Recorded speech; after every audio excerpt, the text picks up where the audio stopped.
दीप समर्पण के पश्चात हाथ जोड़कर प्रत्येक देवी के लिए पृथक पृथक केले के पत्ते पर पूरा पूरा सुवासित नैवेद्य रखें। वह नैवेद्य घी, शक्कर और मधु से मिश्रित खीर, पुआ, केले के फल और गुड़ आदि के रूप में होना चाहिए।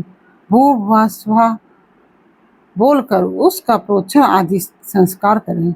फिर ओम ह्रीं स्वाहा नैवेद्यम निवेदयामि नमः बोलकर नैवेद्य समर्पण के पश्चात ओम ह्रीं निवेद्यान्ते आचमनार्थम पानीयम समर्पयामि नमः कहते हुए बड़े प्रेम से जल अर्पित करें। ओम नमः शिवाय। कैसे हैं आप लोग? ईश्वर कृपा से आप सब अच्छे होंगे। ईश्वर सब पे कृपा बनाए रखे, सबका कल्याण करें। आज मैं बताने जा रही हूँ श्री शिव महापुराण के कैलाश संहिता अध्याय नंबर 22 यति के लिए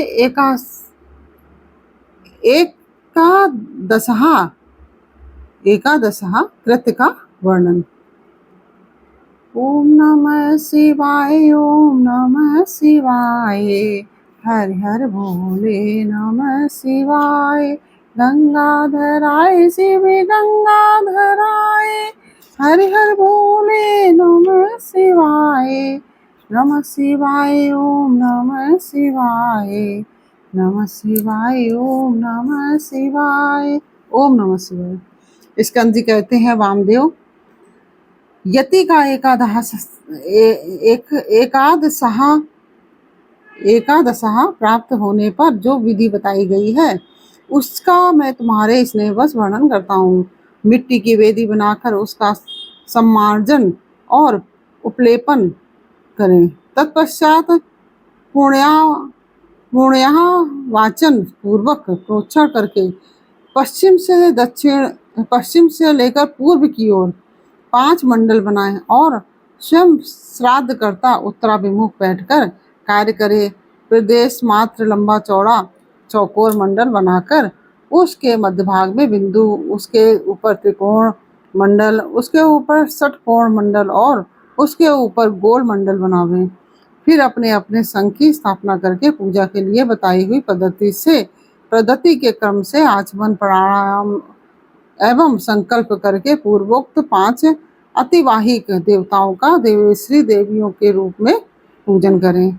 उत्तर और आसन के लिए कुछ डालकर जल का स्पर्श करें। पश्चिम से आरंभ करके पूर्व पर्यंत जो मंडल बताए गए हैं उनके भीतर पीठ के रूप में पुष्प रखें और उन पुष्पों पर क्रमशः उक्त 5 देवियों का आह्वान करें। पहले अग्नि पुंज स्वरूपिणी अतिवाहिक देवी का आह्वान करते हुए इस प्रकार कहें। ओम ह्रीं अग्नि रूपा मातिवाहिक देवताम आवाहयामि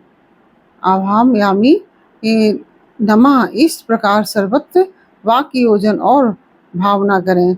इस तरह 5 देवियों का आह्वान करके प्रत्येक के लिए आदर पूर्वक स्थापना आदि मुद्राओं का प्रदर्शन करें। तत्पश्चात ह्राम ह्रीं ह्रूम ह्रें ह्रोम ह्रा इन बीज मंत्रों द्वारा षडंग न्यास और करन्यास करें। इसके बाद उन देवियों का इस प्रकार ध्यान करना चाहिए। उन सबके 4 हाथ हैं। उनमें से 2 हाथों में वे पास और अंकुश धारण करती हैं तथा शेष 2 हाथों में अभय और वरद मुद्राएं हैं। उनकी अंग कांति चंद्र कांति मणि के समान है। लाल अंगूठियों की प्रभा से उन्होंने संपूर्ण दिशाओं के मुखमंडल को रंग दिया है। वे लाल रंग धारण करती हैं। उनके हाथ और पैर कमलों के समान शोभा पाते हैं। हाथ और पैर कमलों के समान शोभा पाते हैं। 3 नेत्रों से सुशोभित मुख रूपी पूर्ण चंद्रमा की छटा से वे मन को मोह लेती हैं। माणिक निर्मित मुकुटों से उद्भासित चंद्रलेखा उनके सीमांत को विभूषित कर रही है। कपोलों पर रत्नमय कुंडल झलमला रहे हैं। उनके उरोज पीन और तथा उन्नत हैं। हार, केयूर, कड़े और करधनी की लड़ियों से विभूषित होने के कारण वे बड़ी मनोहारिणी जान पड़ती हैं। उनका कटिभाग कृश और नितंब स्थूल है और उनके अंग लाल रंग के दिव्य वस्त्रों से आच्छादित हैं।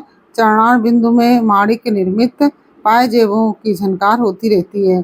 पैरों की अंगुलियों में बिच्छुओं की पंक्ति अत्यंत सुंदर एवं मनोहर है।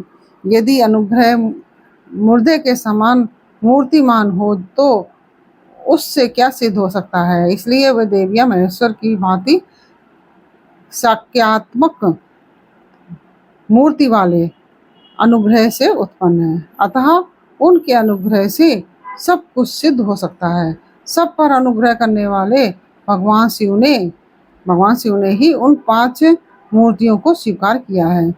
इसलिए वे दिव्य संपूर्ण कार्य करने में समर्थ तथा परम अनुग्रह में तत्पर हैं। इस प्रकार उन सब अनुग्रह परायण कल्याणमयी देवियों का ध्यान करके इनके लिए संखस्थ जल के बिंदुओं द्वारा पैरों में पाद्य, हाथों में आचमनीय तथा मस्तकों पर अर्घ्य देना चाहिए। तदंतर शंख के जल की बूंदों से उनका स्नान कर्म संपन्न कराना चाहिए। स्नान के पश्चात दिव्य लाल रंग के वस्त्र और उत्तरीय अर्पित करें। बहुमूल मुकुट एवं आभूषण दें।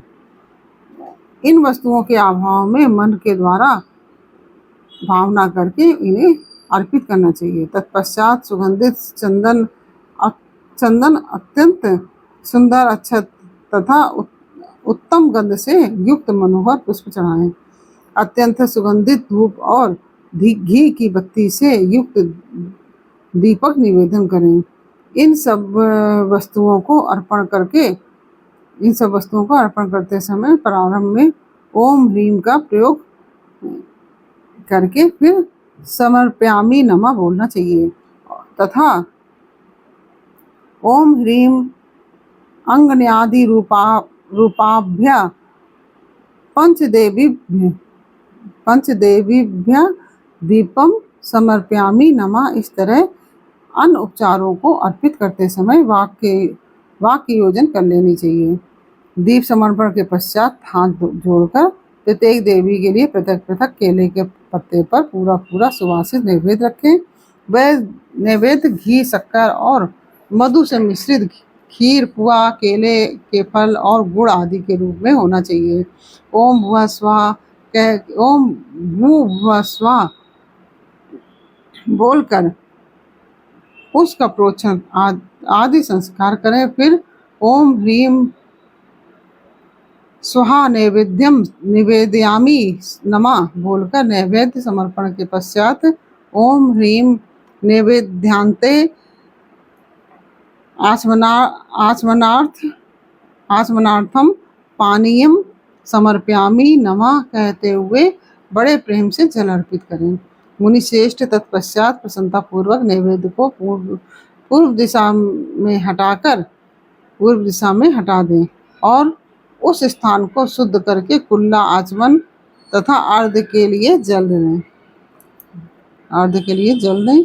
फिर तांबूल, धूप और दीप लेकर परिक्रमा एवं नमस्कार करके मस्तक पर हाथ जोड़ इन सब देवियों से इस प्रकार प्रार्थना करें कि हे श्री माताओं, आप अत्यंत प्रसन्न हो। शिव पद की अभिलाषा रखने वाले इस यति को परमेश्वर की चरणार बिंदु में रख दें और इसके लिए अपनी स्वीकृति दें।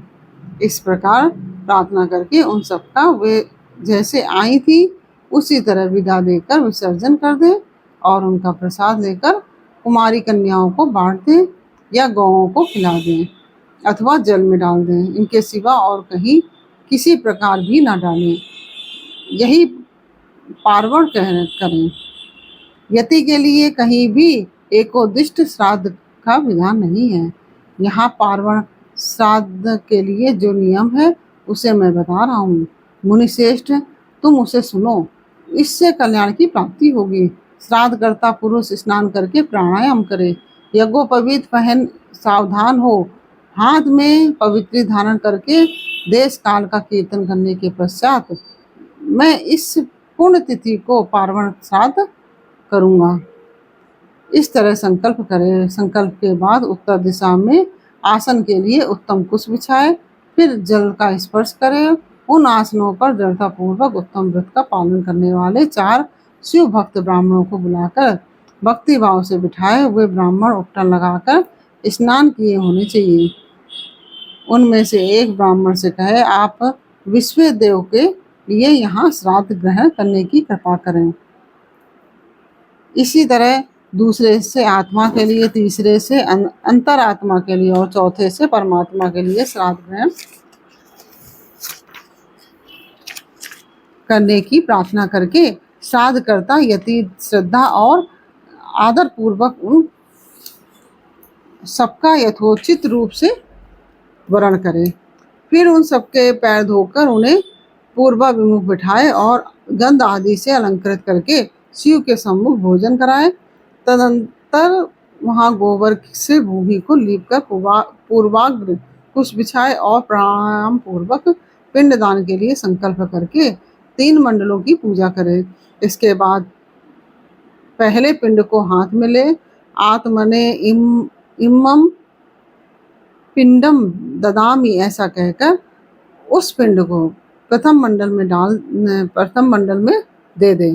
तत्पश्चात दूसरे पिंड को अंतरात्मने इमम पिंडम ददामी कहकर दूसरे मंडल में दे दे। फिर तीसरे पिंड को परमात्मने इमम पिंडम ददामी कहकर तीसरे मंडल में अर्पित करे। इस तरह भक्ति भाव से विधि पूर्वक पिंड और कुशोदक दे। तत्पश्चात उठकर परिक्रमा और नमस्कार करे। तदंतर ब्राह्मणों को विधिवत दक्षिणा दे उसी जगह और उसी दिन नारायण बलि करे। रक्षा के लिए ही सर्वत्र श्री विष्णु की पूजा का विधान है। अतः विष्णु की महापूजा करे और खीर का नैवेद्य लगाए। इसके बाद वेदों के पारंगत 12 विद्वान ब्राह्मणों को बुलाकर केशव आदि नाम मंत्रों द्वारा गंध पुष्प और अक्षत आदि से उनकी पूजा करे। उनके लिए विधि पूर्वक जूता छाता और वस्त्र आदि दे। अत्यंत भक्ति से भांति भांति के शुभ वचन कहकर उन्हें संतोष दे और फिर पूर्वाग्र कुशों को बिछाकर ओम भू स्वाहा, ओम भुआ स्वाहा, ओम सुह स्वाहा ऐसा उच्चारण करके पृथ्वी पर खीर की बलि दे। मुनीश्वर, यह मैंने एकादशा की विधि बताई है। अब द्वादशा की विधि बताता हूँ, आदर पूर्वक सुनो। इस प्रकार से यह अध्याय पूर्ण हुआ। यह अध्याय आपको कैसा लगा यह मुझे कमेंट बॉक्स में अवश्य बताइए। अच्छा लगा हो तो वीडियो को लाइक शेयर अवश्य कीजिए और कमेंट में ओम नमः शिवाय अवश्य लिखिए। फिर मिलते हैं आपसे अगले अध्याय के साथ अगले वीडियो में। तब तक के लिए ओम नमः शिवाय। राधे राधे।